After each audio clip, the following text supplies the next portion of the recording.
Well, welcome everybody to the first lecture in this series of events at the ever-increasingly brilliant Wheeler Centre for Books, Writing and Ideas. I'm Ramona Koval, and it's my pleasure to be introducing you to a series of 10 lectures on some of the seminal texts of Australian literature. Why now, you might be asking yourselves? Well, why indeed? It became plain at the end of last year that the cultural cringe was alive and well in Australia.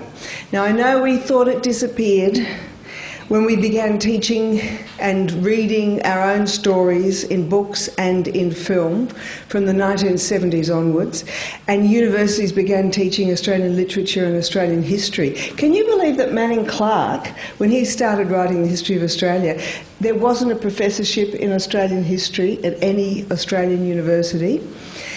Last year it became clear that as universities were moving to counting the number of students who wanted to do a subject and making that the measure of whether they provided for it in the curriculum or not, it turned out that Australian students simply weren't interested in studying Australian literature, according to the universities. I mean, it's incredibly shocking. Can you imagine the French not teaching French literature, or Americans deciding that other cultures were far more important than their own? Either can I. There's absolutely no good reason to think that a great book couldn't have been written here amongst the red dirt and the koalas and the gum trees and the urban landscapes and the sea. That just because a writer is born in London or New York and lives there, that they automatically have an interesting and important story to tell. What they do have going for them is an automatically brilliant PR culture. So we've got to do this for our own Aussie homegrown stories, not just any story and not just every story, but the ones that stack up and are worthy of our attention. So last year, a group of Melbourne University students decided to take things into their own hands and invite a series of Australian writers and others in the publishing industry to meet with them on Friday afternoons and talk informally about their work and what they knew about Australian literature. The media covered the story. I was part of the media then, and I spoke on the radio with Stephanie Guest, who was one of the students, and we had a lot of interest from listeners who were equally staggered. So when the Wheeler Centre asked me to be part of this series, I jumped at the chance. And that's how come we all find ourselves here tonight, and we're going to get acquainted with 10 books that if we haven't read them yet, we should, and we will. Now, I hadn't read Watkin Tench's 1788 until I started preparing for tonight. I'd read about Watkin Tench because I'd read the work of historians like Inga Clendinnen and Manning Clark and Henry Reynolds, but I hadn't read the original source. And what a revelation it is. Can you imagine the bravery, the passion, the desperation, the curiosity, the fascination that these pioneers must have had to come halfway around the world to a place that they had absolutely no idea about, with Indigenous people who were so different to them. They had no way of communicating via the languages shared, no understanding of each other's views and values. It must have been like going to the moon and finding people there instead of moon dust and craters. One of the things I learned over years of interviewing writers and reading their accounts was that when you're reading a non-fiction book or an essay or a piece of reportage, you really ought to know what kind of person you are trusting to be your emissary in the world. I mean, the writer tells you this is how it was, and this is what it meant. But if you had been there at the same time with them, would you have thought that you might agree? Would you have agreed with their evaluations? Would you trust them? And here we have Tench, who arrives in 1788, a man in his late 20s. Unlike many young people these days, they're still at home with their mums. He had been in the Marine Corps since he was 16. He's been quite well educated in classical languages and history. 10 years before this, he's a prisoner of war in the American War of Independence. He's a man of energy and boundless curiosity. And also he was a writer with a contract for a book. I mean... It's unthinkable now, really. And his journal, which was based on diaries, was meant to serve the British thirst for exploration literature. Everybody was reading exploration literature at the time. People were going on, grand tours, and they were, learning about themselves and learning about the world. And nobody had ever been to Australia, and they wanted, apart from Captain Cook, and the people who were here, of course. But people were desperate to hear about this place, and so he had a contract. And in fact, there were 4 accounts, all people all trying to write their own books. And the idea was that this was going to serve as a guide for future adventurers as well. His was the first of the accounts published. Governor Phillip's secretary and friend David Collins was a competitor. It was well received and it was widely read on publication, but it drifted into history, into the shadows. It turned into an item for collectors of Australiana. It was difficult to find until in 1996 Tim Flannery edited and introduced Watkin Tench to us via text. And as he says in the introduction, so often we rewrite history to suit our own ends. For nations whose beginnings are shrouded in the mists of time, this is perhaps understandable. But in Australia we have the writings of Phillip, White, Tench and many others to inform us. We have no reason not to read them. It is merely our neglect of our past that has led to the absurd idea that Australia has no history. In truth, he says, no history is so extraordinary nor so well documented as that of Australia.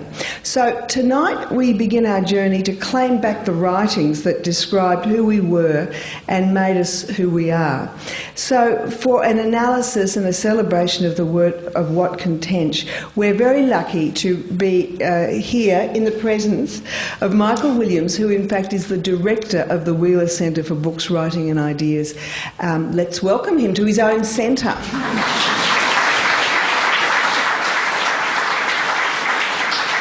I really do feel in front of such an august crowd that I have to kick off with an apology, which is that I am no kind of scholar. The idea behind this series is partly our rebuttal to the universities, saying there's no appetite for studying these great works of Australian literature. And for many of the weeks we will have a more scholarly approach, but tonight you'll notice there's no lectern here. I'm giving this lecture from a chair. I'm sitting next to Ramona Koval. It seems ridiculous that you would applaud me on my entrance and not give Ramona a round of applause. So I'm going to milk that from you now for Ramona.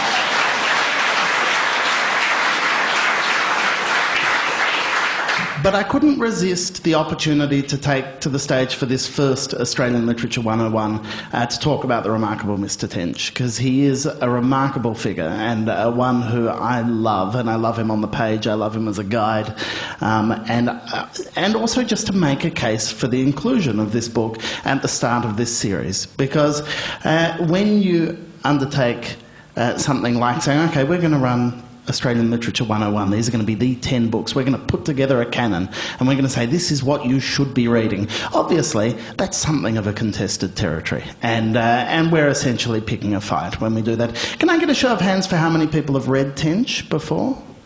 Excellent, that's what I like. What a scholarly crowd. Honestly, when you leave here, go and write a letter to the universities and say, what are you doing?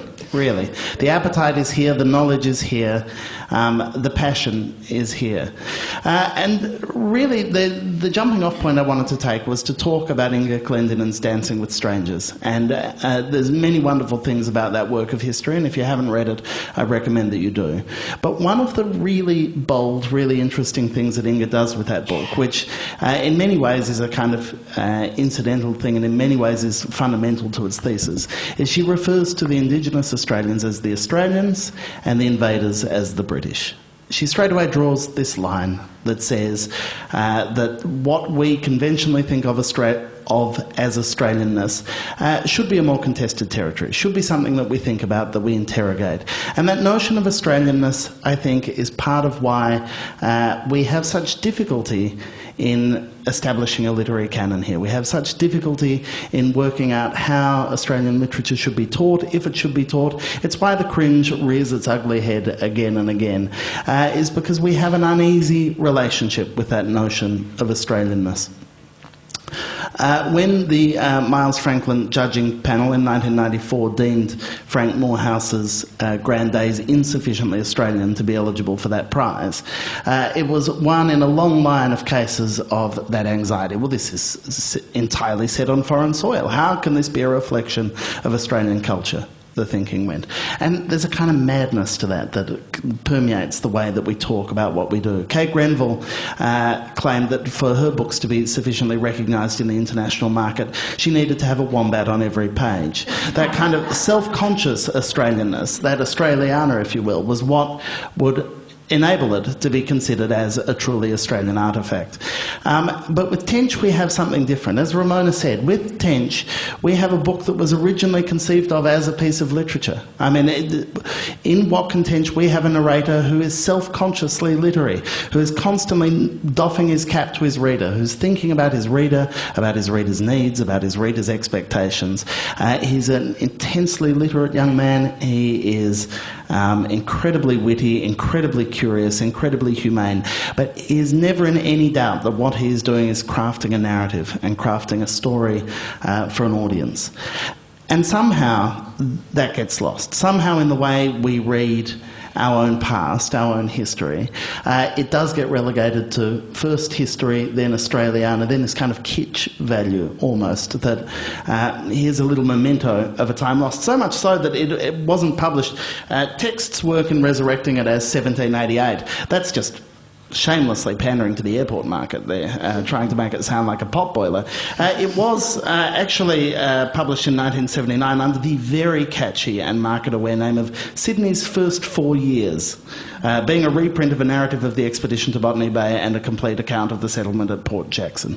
That's pretty catchy, I think you'll agree, and the kind of book that Ramona used to rush to get onto the book show because it was such a catchy title. This wasn't being published as literature. This wasn't being celebrated as prose that should be pored over as narrative that illuminated something fundamental about the Australian experience. Right from the start, we get a glimpse of Tench's kind of humanity and liberal mind. He's very anxious about how we as readers are going to take it. He apologises. He refers to it as a little tract. He knows that of those 5 works that had been commissioned at that point, in a way his is the lesser work. He's a Marine. He's a soldier. His impulses, his instincts are that of a soldiering man. And yet he's a big reader and he wants to be taken seriously. He sees this as an experiment and himself as a chronicler of that experiment. He says, while men will continue to think freely, they will judge variously. I cannot, however, dismiss the subject without expressing a hope that the candid and liberal of each opinion, induced by the humane and benevolent intention in which it originated, will unite in waiting the result of a fair trial to an experiment no less new in its design than difficult in its execution. Here we have a guide to a new world, to a bold experiment, who is at once excited by it, curious about it, but also open to what he might discover there. For those of you who haven't read it, the account as it's published now is split into a couple of different parts, chiefly the expedition to Botany Bay and then the settlement at Port Jackson. Tench was in Port Jackson for nearly 4 years, from 1788 to 1791. The nature of the account is really interesting, and most of what we get picked out of Tench, and most of where we see Tench in other people's accounts, is in the stuff about first contact that appears in the expedition to Botany Bay. Inga Glendinning draws heavily on it. Those who've read Kate Grenville's The Lieutenant will see just around the edges character who may be the charming Mr. Tench. He's very present there because of that kind of wild curiosity and that kind of cheeky experimentation and challenge. But the crucial thing, and the reason why we need to think of him as a literary writer, is the way in which he was acutely aware of the tradition to which he belonged. He was hugely literate. He was a big fan of Cook's journals.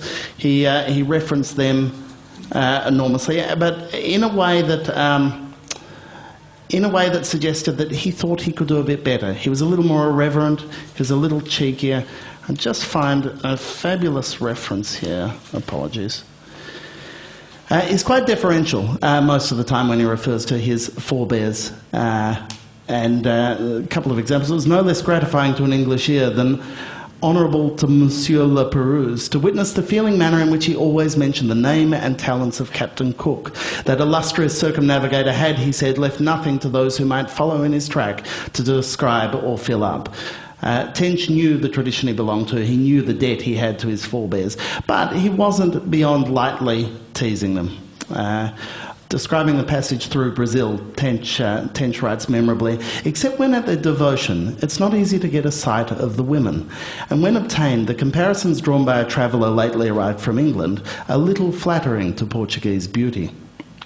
In justice, however, to the ladies of San Sebastian, I must observe that the custom of throwing nosegays at strangers for the purpose of bringing an assignation, which Dr. Solander and another gentleman on Mr. Cook's ship met with when here, was never seen by any of us in a single instance.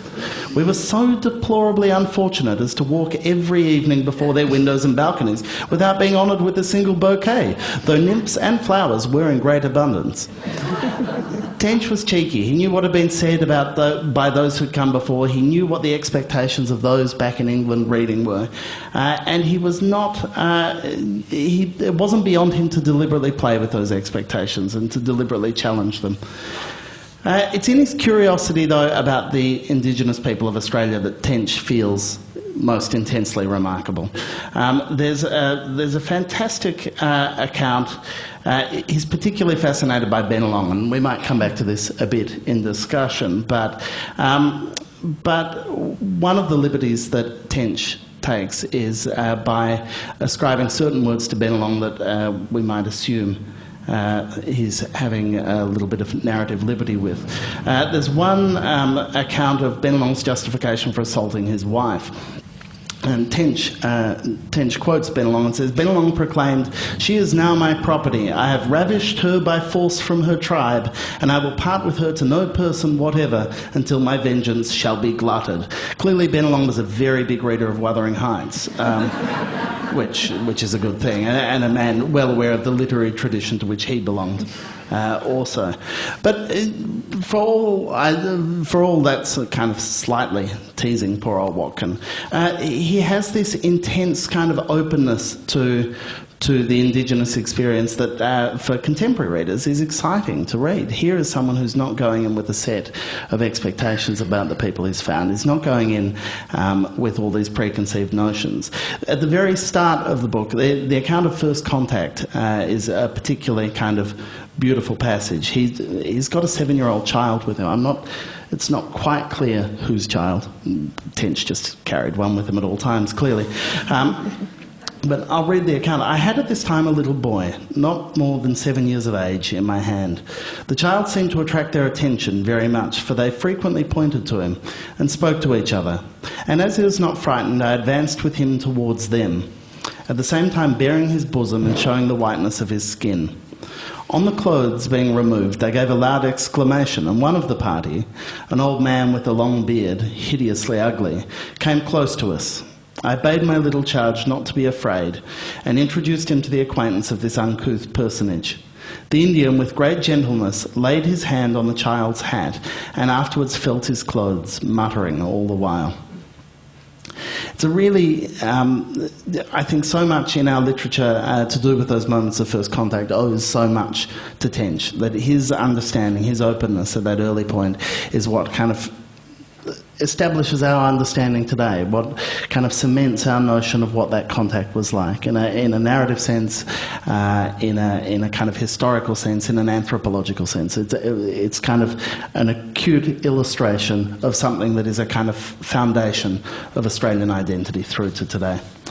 But as Ramona said, in a funny kind of way, Tench the anthropologist was at odds with Tench the travel writer. You know, he was writing what was a fairly popular genre. He was not, he wasn't beyond.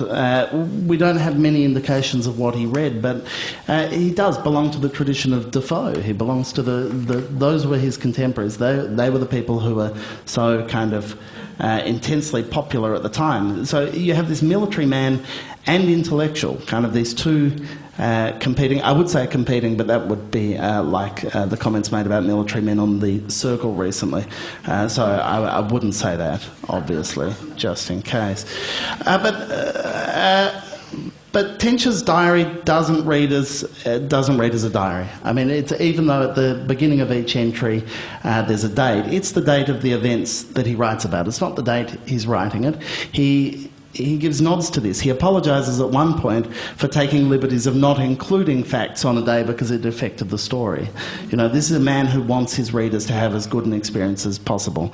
And one particularly remarkable and acute, rightly, moment is the inclusion of the letter for those who have read it. It's this extraordinary passage where he uncovers a letter from a young convict. And I'm just going to read it briefly. It's very short.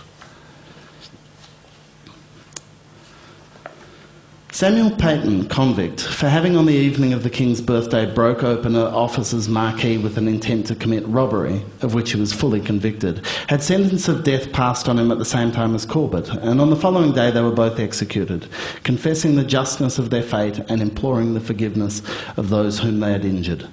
Peyton at the time of his suffering was but 20 years of age, the greatest part of which had been invariably passed in the commission of crimes that at length terminated in his ignominious end. The following letter, written by a fellow convict to the sufferer's unhappy mother, I shall make no apology for presenting to the reader. It affords a melancholy proof that not the ignorant and untaught only have provoked the justice of their country to banish them to this remote region. My dear and honoured mother, with a heart oppressed by the keenest sense of anguish and too much agitated by the idea of my very melancholy condition to express my own sentiments, I have prevailed on the goodness of a commiserating friend to do me the last sad office of acquainting you with the dreadful fate that awaits me. My dear mother, with what agony of soul do I dedicate the few last moments of my life to bid you an eternal adieu, my doom being irrevocably fixed, and ere this hour tomorrow I shall have quitted this vale of wretchedness to enter into an unknown and endless eternity. I will not distress your tender maternal feelings by any long comment on the cause of my present misfortune. Let it therefore suffice to say that impelled by that strong propensity to evil, which neither the virtuous precepts nor example of the best of parents could eradicate, I have at length fallen an unhappy, though just, victim to my own follies. Too late I regret my inattention to your admonitions and feel myself sensibly affected by the remembrance of the many anxious moments you passed on my account. For these and all my other transgressions, however great, I supplicate the divine forgiveness, and encouraged by the promises of that Saviour who died for us all, I trust to receive that mercy in the world to come, which my offences have deprived me of all hope or expectation of in this. The affliction which this will cost you, I hope the Almighty will enable you to bear. Banish from your memory all my former indiscretions, and let the cheering hope of a happy meeting hereafter console you for my loss. Sincerely penitent for my sins, sensible of the justice of my conviction and sentence, and firmly relying on the merits of the blessed Redeemer, I am at perfect peace with all mankind, and trust I shall yet experience that peace which this world cannot give. Commend my soul to the divine mercy. I bid you an eternal farewell. Your unhappy dying son, Samuel Peyton. And then Tench comes back in. After this, nothing occurred with which I think it necessary to trouble the reader. The contents of the following chapters could not, I conceive, be so properly interwoven in the body of the work. I have therefore assigned them a place by themselves with a view that the conclusions adopted in them may be more strongly enforced on the minds of those to whom they are more particularly addressed. Tench is a considerate narrator. He sees his responsibility not just as chronicling, but as not letting anything get in the way of the story that he's telling. That, he intensely feels the humanity of the convicts, of the, as he refers to them, the Indians, but the Indigenous Australians. He wants to capture this moment in time as truly as he can, and he recognises, as all great literary writers do, that the truth is a broader thing than just the detail of what he might put down in his diary for each day. The format of these sessions over the next 9 weeks will aim to have a combination of a lecture or a personal account from the guest each week, and then more general discussion. We don't have the luxury of sending you away into tutorial groups or marking essays or whatever, but we have a palpable sense that, as evidenced from the show of hands, that we're going to have a richly literate audience who we hope are reading along with the choices made. And so what Ramona and I will do at this point is have a little bit of a chat and call on you. The ushers have a couple of microphones, and we're not going to be so rigid as to say, okay, now's your time for questions or now's your time for comment or whatever else. We would invite you to join us in this discussion and kind of tease out some of these ideas and some of what's here. But Ramona, this was your first time with Tench. Did you fell in love with him as well? I thought he was fantastic. I really liked his view of things. I trusted him, and that's what I meant when I said that, when we read these kinds of things, we really don't know what kind of a person it is who tells us these things. In fact, I've sometimes found that interviewing somebody and finding that they're a real grump, I'm thinking, all this stuff that they've told me about what it was like to travel to this or that place and how difficult the people were that they found there, and I thought maybe it was them, maybe. But with Tench, I had the sense I trusted him. I liked his openness. As you said, he was a soldier. He's giving a soldier's view, and he's aware of that. But that inclusion of that letter, he's allowing voices that don't normally be allowed, that aren't, we don't hear. He's allowing those voices. He's reporting conversations that he's had with Aboriginal people who he calls Indians, and he's admiring of how they pick up the language incredibly quickly. And there's a wonderful scene there where I think it's Bennelong, who's having dinner, and the only thing he did was wipe his hands on the chairs, and that was the only sort of mistake he made, because he was very, very observant as how things were done with these strange people, this strange tribe who arrived in his territory. His fascination with Bennelong, and there's another wonderful quote here. Bennelong, as he calls him, we judged to be about 26 years old, of good stature and stoutly made, with a bold, intrepid countenance which bespoke defiance and revenge. He quickly threw off all reserve and pretended, nay, at particular moments perhaps felt, satisfaction in his new state. His powers of mind were certainly far from mediocrity. He acquired knowledge both of our manners and language faster than his predecessor had done. He willingly communicated information, sang, danced and capered, told us all the customs of his country and all the details of his family economy. Love and war seemed his favourite pursuits, in both of which he had suffered severely.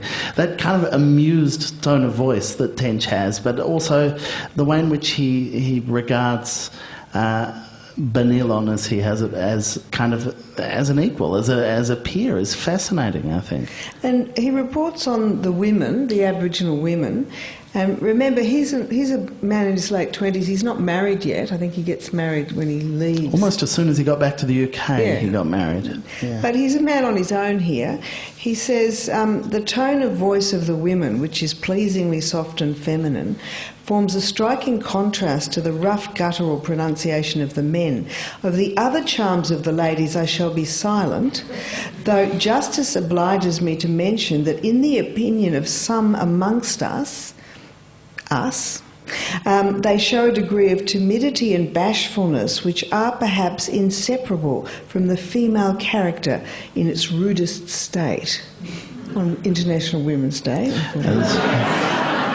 I'm sure Tench was a proud observer of International Women's Day, or, That's right. or would have been.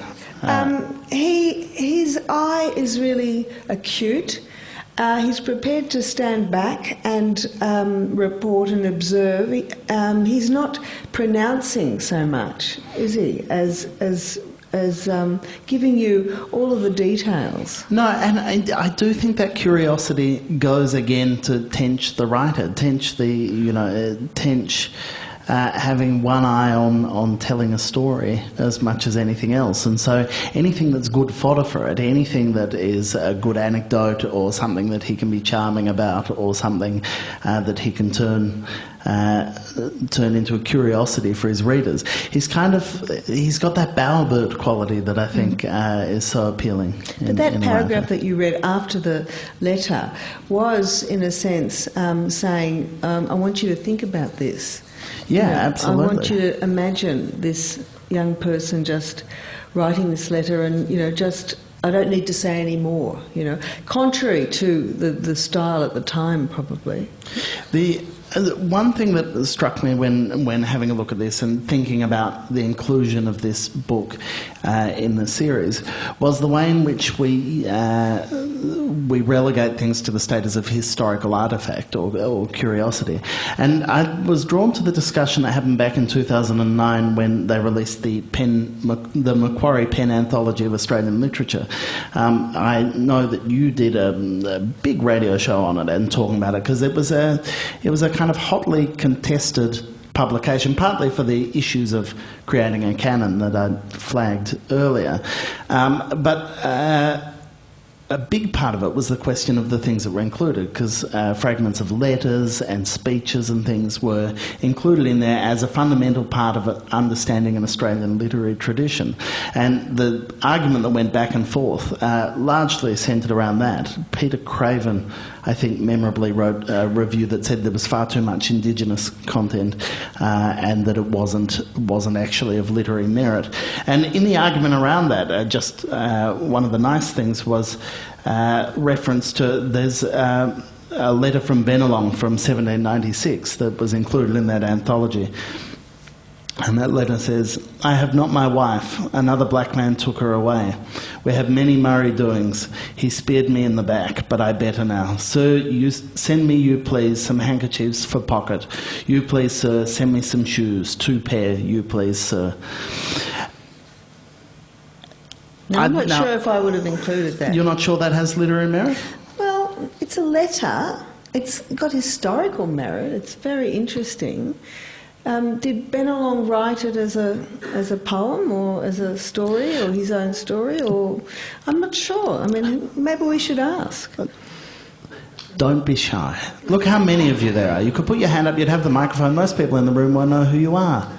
And so is it worthy? Is Watkin Tench worthy of being the beginning of our conversation about Australian literature? I mean, that's the question, really. And fundamentally for me, the distinction between the Bennelong letter and the Tench is one of intent. But without Tench, without our wonderful chronicler of those early days, we don't understand the tradition to which even the letter belongs. It gives us historical context, but it gives us something more than that. One is literary and the other is artefact. Perhaps. I don't know, but be interested to hear a dissenting opinion. The woman here is shaking her head furiously. She's not. You have to just wait for the microphone. That's the only rule. Well, from what you've said, my feeling is that Tench is definitely part of the canon, that it is literature, undoubtedly. But Bennelong, I don't really think that's literature. It's writing. Literature, not writing. Well, it should make you stand up and say... Writing, not literature. Yeah, okay, good point.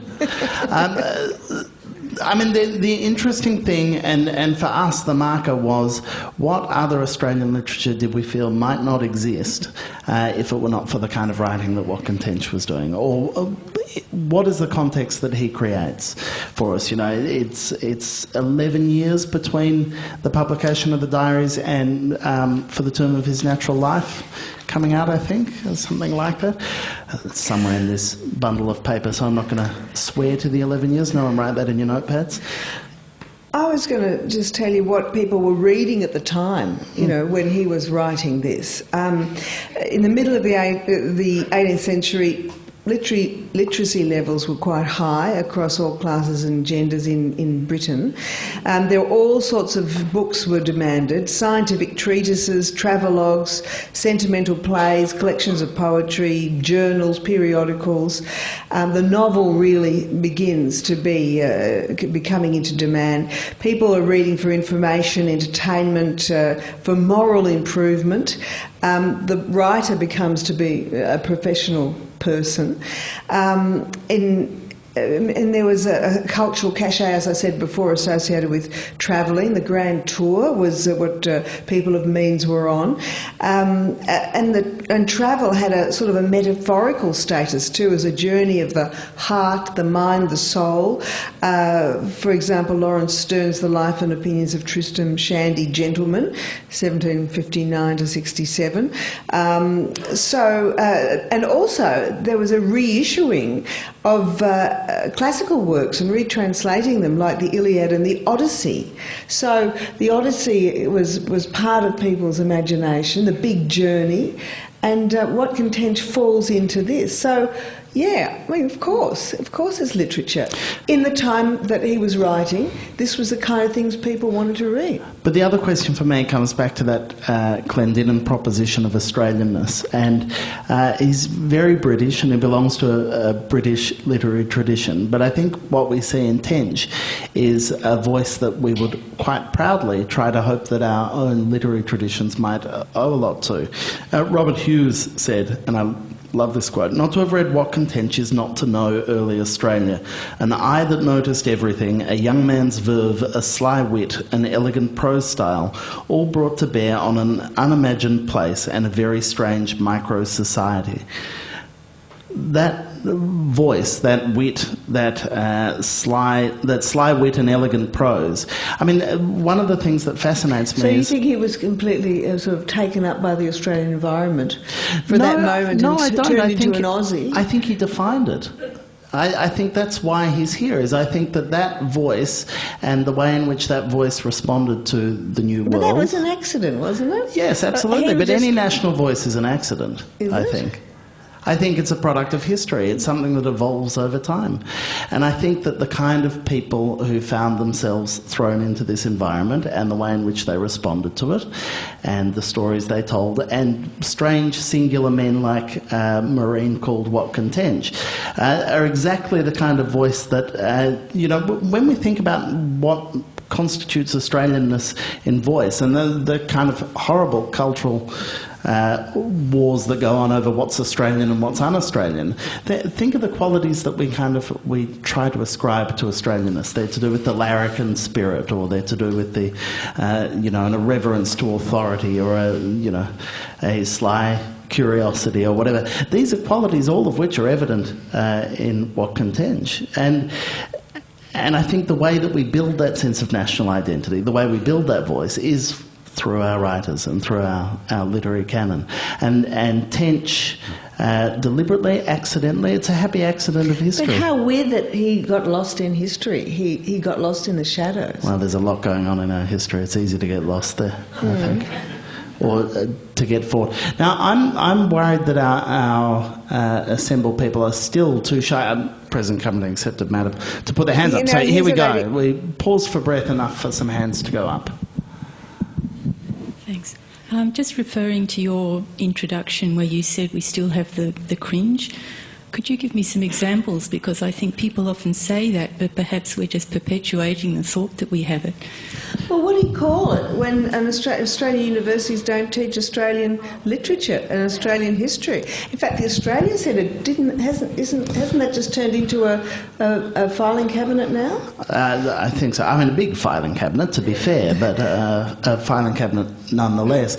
That's what I meant, I'm guilty of the cringe, I would say. It's your fault. Well, I think it's... I knew it was somebody's fault. I think in many respects it's all of our fault. I mean, but show of hands who's read and this will be this will be an unusually literate crowd, but a show of hands who's read a new Australian novel in the past month. A month? Oh, you think that's too easy? Do you want me to say week? That's good, but it's still probably not this year. Okay, this year. Sorry, all the people who felt cheated because they read it in January. It's still less than 50% in an audience that self-identifies as interested in Australian literature. I'm guilty of... I don't think there are many Australian writers I'm as excited by as various European writers or American writers. My reading tastes take me away from our shore, and part of it is, I think, a preconceived notion that there's something better something out elsewhere. there. Someone's Now, having a good time somewhere else. I'm unabashedly throwing myself on the altar of shame of that. I try to course correct, but I don't think it's an unusual position. There's a question at the back. Just keep your hands really up so we can see. Yeah, there's several. Okay, up the back first. Yeah, I just had thanks for the presentation today. I had a question about the claims that you've been making about the legacy of Tench, and one of them was that his wry humour and curiosity sort of formed a tradition of that in Australianness. And I was wondering whether there weren't other reasons in our experience that created that voice rather than it being ascribed to a particular author. Well, what do you think they might have been? Well, the harsh environment, the fact that the first British were largely convicts. They were resistance to authority came from their experience as convicts. I'm not sure. I just thought it was a big claim to say that one author's characteristics from that stemmed a national tradition of characteristics. It is a massive claim and a ludicrous claim. And he's really well, sorry. I'm not sure. I may have wrongly phrased it. No, you're quite right. You've got me bang to rights. I'm sorry. But I don't think it's a direct causal relationship. I think it's part of... exactly as you're saying, it's part of a set of cultural circumstances. But I think that not studying, not reading work like this makes us all the more ignorant to what that context is, what that tradition might be. Maybe what you meant to say. Please. He's a kind of familiar voice that you don't expect. You know, you think, I know this bloke. He's a bloke. Yeah, I think it was ghost-written by someone about 10 years ago, frankly. Now, somebody's got the... I was just going... My comment follows on the last one, really. I felt it was drawing a long bow to even claim him... I know as an Australian writer, you know, to claim him as part of an Australian tradition, he is extraordinary because you do feel immediate contact with him and his curiosity and his reporting and his humanity, his exchanges with the Indians, as he calls them, and the way he seems to feel that the convicts can be rehabilitated, are changing and have got a lot to offer, really. But I sort of see him as part of that English tradition of writing at the time. At the same time, though I might not put him in my canon of Australian writing, I'm really glad that you chose him and that it made me read him, and I got a lot from it, and also it made me think about how recently he has been used by people like Kate Grenfell and Inga Clendenin, yes, and so that was interesting too. And you do feel, it was very interesting, all the things, but more from a historic, that sort of personal contact with him, and also the historical interest of it, rather than being part of a Australian canon, I guess. Thank you for your comments, and I think I think you're right, but I think one of the limitations when we talk about a national canon is that we try to turn it too much into a silo. Of course, our literary tradition belongs to a broader tradition. Our writers might take their cues as much from Europe or from America or from elsewhere. Tench is fundamentally a writer who benefits enormously from Enlightenment England. You know, that's his guiding light, but that makes him no less a guiding light to a new literary tradition. I think. I'm just reminded, I was the editor of Best Australian Essays last year and will be again this year. And then I had to think about what an Australian essay was. And I decided that it was either written by an Australian, it was written by anybody about Australia, it was written by someone who had a large part of their education in Australia and therefore had a kind of Australian outlook. Anthony Lane in The New Yorker, I think you had as an Australian. But he was writing about I don't know if you've heard of Rupert Murdoch. He was writing about Rupert Murdoch and I thought, he's an Australian. So that was my... But I think, you see, where are you going to start? I mean, why not start at the beginning where the first voice is published from where you are and tells you what it's like there? I mean, I thought it was a good choice, actually, Michael. Oh, I did too. Well, that's true. But we've got some more, yeah. I was interested in Watkin Tench in that he wrote a social history, including a whole lot of minutiae about life at the time. He did not focus on leadership and leaders' decisions and what we normally tend to think of as history from a leadership position. We get no hint of, well, what Philip was really doing and saying and such. He was really focusing on the people, whether it was the Aborigines or the convicts or the military that was there, and also later some of the settlers. He does write about being ordered to go on a shooting party, doesn't he? Yeah, there's a series of kind of raids through these sand bog things that are terrific in terms of what they say about the kind of nature of the colonial project and campaigns and lines of reporting and stuff, which shows his kind of military background a bit and his frustration with it. There's a great... when it was reissued, there was a review in The Age, and amongst other things, it did focus on that passage. And it did say, this is one of the ways that colonial writing can be arresting and indispensable to us nowadays. Amid all the mean grabbiness and cultural supremacy, we can witness moments and sometimes entire tracts of exemplary inventiveness when vivacious language or morality is conjured to address some quandary suddenly arising between estranged people. Our own culture presently requires this deft kind of creativity as opposed to productivity.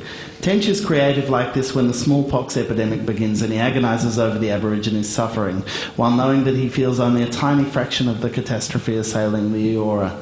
He describes the world lurching out of balance so precisely, and here's the Tench quote, "Distress continued to drive them in upon us."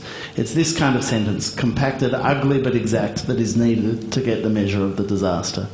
You're quite right, it's that social perspective, but it's acutely informed by his understanding of the kind of broader project. Yeah. This is off the topic of Watkin Tench, but I just wanted to say that because of the articles in the paper last year about no Australian literature at the universities, our book group decided this year to do all Australian, well, not Australian authors or books about Australia. And next Monday night we're talking about Oyster by Janet Turner Hospital. Excellent. I hasten to add, Oyster's not on the list of 10. There are many books that are not on our list of 10 for this. It's only the first list of 10, But that's right, it? it's Australian Literature 101. The numbers, there's no limit to numbers, so we'll just keep going. So don't worry if we've missed a favourite, I promise. Don't start burning your books that weren't on the list, please. Yeah. Yes. Mark Dappen recently included Watkin Tench in his Penguin Book of Australian War Writing. It was the very first excerpt that he had in there. I thought that was an interesting selection, and I wouldn't mind a comment on that from both of you. You better start. I'll have to think about my comment. Was it a war? Yeah, it's war writing, definitely. And, I mean, Tench, for all his humanity, was never in doubt of the value of the... the real temptation when you read this kind of historical record is to ascribe contemporary values on the person in there. And that's a real danger, I think, and that's something that can trip you up and in your reading. And, for all his sense of humanity and curiosity, it wasn't like Tench was questioning the great experiment of what was going on in Botany Bay. So I don't think Tench would necessarily have identified it as a war, but I don't think that matters. Honestly, he's not the anthologist, Mark Dappen is. Well done, Mark Dappen. Well done. If you're in the crowd. Ramona?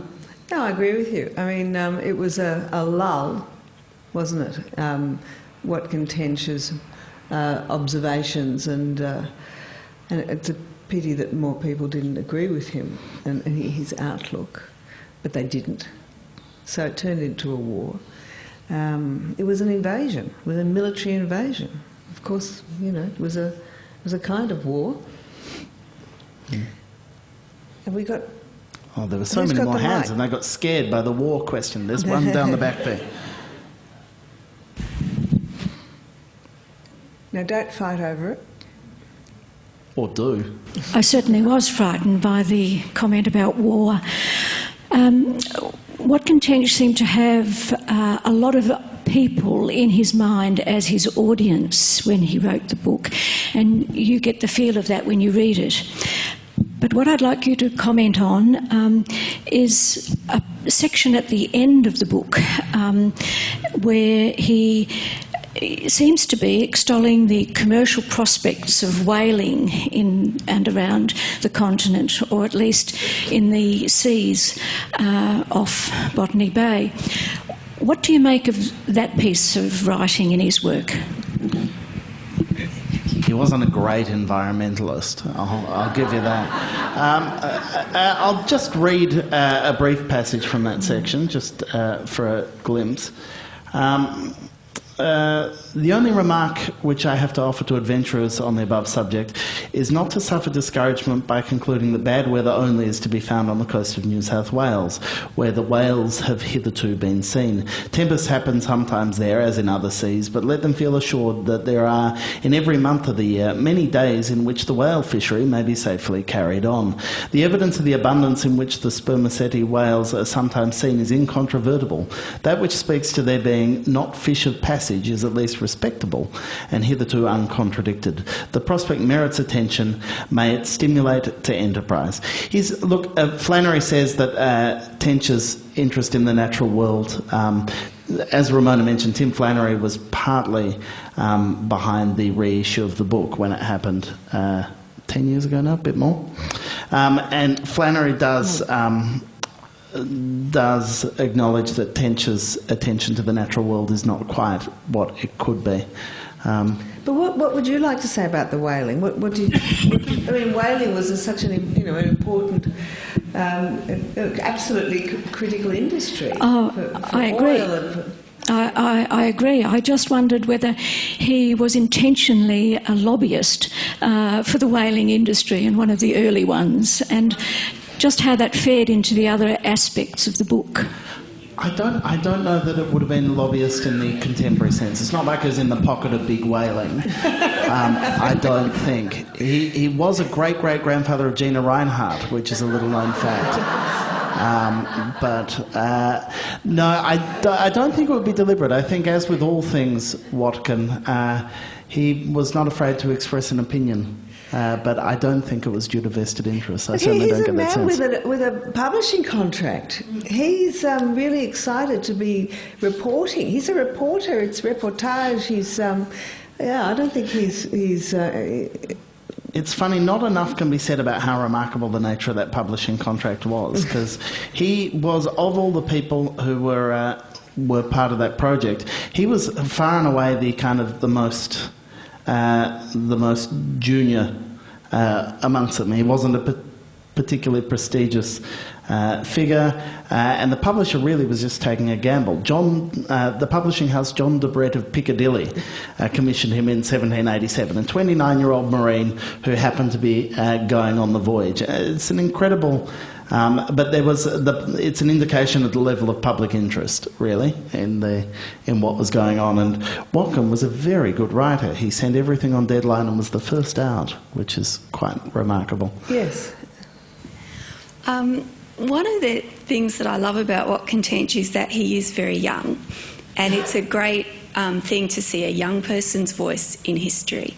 The other thing that I really like, and I wondered if you had any comments on this, are the letters.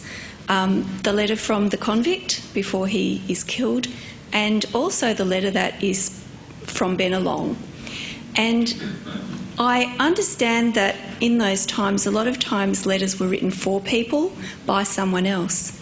And I wonder if, particularly with those two letters, that might have occurred, and if there's any historical study on whether that did occur. The convict's letter in particular sounds to me like it just might have been written by the minister who might have been sitting with him in his last days to comfort his mum. He does say of the convict's letter that it was written by another convict for him. The historical record's not clear at all, but I am sure that Watkin took liberties all over the place. He knew a good story, and he wasn't going to let someone else not being able to tell it well get in the way of it, I don't think. And I'm all right with that. I think that's part of it. Yeah. Hi, I was just wondering if we knew any more about the story of the relationship with the publisher. How did it come about? How did he get chosen? I couldn't find much on that, apart from the... Ramona alluded to the fact that there were supposed to be these kind of 5 books that formed the foundation. And from the accounts that I could find, it appeared that Watkins was something of an afterthought, that the other 4 had been commissioned, and he got into the mix.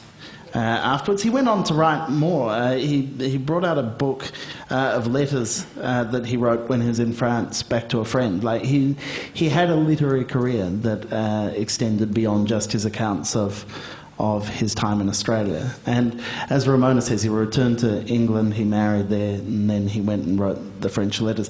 And there's actually a really terrific... there's a chapter in a book that deals specifically with the relationship between the French letters and the kind of narrative voice and narrative style there. I don't mean French letters, no, that's true. But the relationship between those and his writing about New South Wales. And it's really interesting. It's a genuine kind of... it's the point that was made earlier about the way in which he was writing a social history and his fascination with that you can kind of see right through his work. Yeah, at the back. Firstly, thank you for the series. I'm looking forward to reading along with you guys. The thing that I was interested in when talking to friends about this is how few of us had heard of Watkin Tench. So I suppose before I ask the question, if I could ask a question of the audience, how many had read the book before you saw the program for tonight? Pretty good. That's pretty good. Yeah. This is not a typical crowd, though. I would challenge you. Go out to the QV food court and ask the same question. It's not going to be the same hit rate. I was asking the same question among relatively well-read friends. But I suppose the question I had for you guys is I wonder why, and if you have any thoughts as to why it became a forgotten book and what was driving that, perhaps? I'd be curious. About 1 row in front of you, maybe 2 rows in front of you, is Michael Heywood, who's the publisher at Text, who brought it back into print when he did. He might be a better place to answer that question than me. I just spotted him when you were asking that then, and I thought, perfect. Where were you when I needed you earlier, Michael? What keen eyes you have, Michael. All the better to see you with, Michael. The story of how we came to republish this book at Text is an interesting one because I had read Tim Flannery's great book, The Future Eaters, which was really the first big history that Tim did. We weren't the publisher of that book. The subject of that book is very much about contested theories about how the Australian megafauna 40,000 years ago were exterminated. The conventional view had been that it was climate change. Tim wanted to posit a radical theory that in fact it was the arrival of a dangerous new species on this continent which drove those megafauna to extinction. As part of the way he wanted to create that argument, he quoted extensively in The Future Eaters from the writing of someone who, if I'd heard of him, and I don't think I had all of those years ago, I certainly hadn't read him, and that was Watkin Tench. So I went to the library and I found the brilliantly titled Sydney's First 4 Years, and I read the book, and I had a mixture of astonishment, exhilaration and anger. Why had nobody told us about this extraordinary book? This here was a book that every 15-year-old in the country should read. I absolutely believe, since there's been some conversation about this tonight, this is the beginning of a fascinating literary tradition in Australia, which in fact encompasses all kinds of non-fiction and fiction, and Kate Grenville's Secret River is really only the most recent example of the kind of fiction, at any rate, that has derived from Watkin Tench. But what I love most about Watkin Tench is what you've been talking about, which is that primary, transparent, fascinated account that he gives of the relationship between the Aboriginal people and the British. And Tench is so fascinated by the Aboriginals, and he's so in love with Bennelong. I think my favourite scene in the whole book is when a whale, and there are various eyewitness accounts of this event, when a whale has been washed up on Manly Beach and there's this great rotting carcass there. There are hundreds and hundreds of Aboriginal people gathered around, feasting, talking. Philip gets to hear of this and he's rowed out. Tench is actually a bit cross. It's not clear, in fact, whether Tench was there, but my God, he gives us the impression that he was. And Bennelong is there, and Bennelong is so thrilled to see Philip. He hasn't seen him for a while. He's doing imitations of Philip's French cook, and he's entertaining the British. And then all of a sudden, this man steps out from the crowd, and he's got his hunting spear above his shoulder, and suddenly the mood changes. Philip's a very courageous man. He takes his dagger, which he's wearing on the side of his breeches. He throws it in the sand, and he walks forward with his palms out as a gesture of peace. And the next thing, he's got an 8-foot hunting spear through his shoulder, and all mayhem breaks loose. Tench's account of that is so thrilling to read. The next big question is, where is the movie, which, we've all watched, which tells those sorts of stories? We're not here to save the Australian film industry, Michael. That's too big a job. So I'm just being reminded, I have no idea why the book stayed out of print, but probably for the same reasons that so many of our great books are out of print, for no reason that anybody can really understand. But I was in the same position as the person who just asked the question.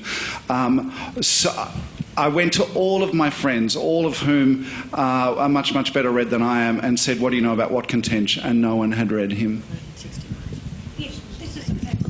Well, he wasn't a deliberate plant in the audience, I hasten to add. That was just good fortune.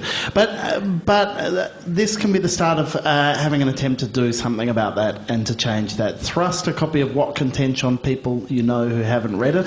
If you haven't read it yourself, read it yourself. If you're expecting a child, consider the name Watkin.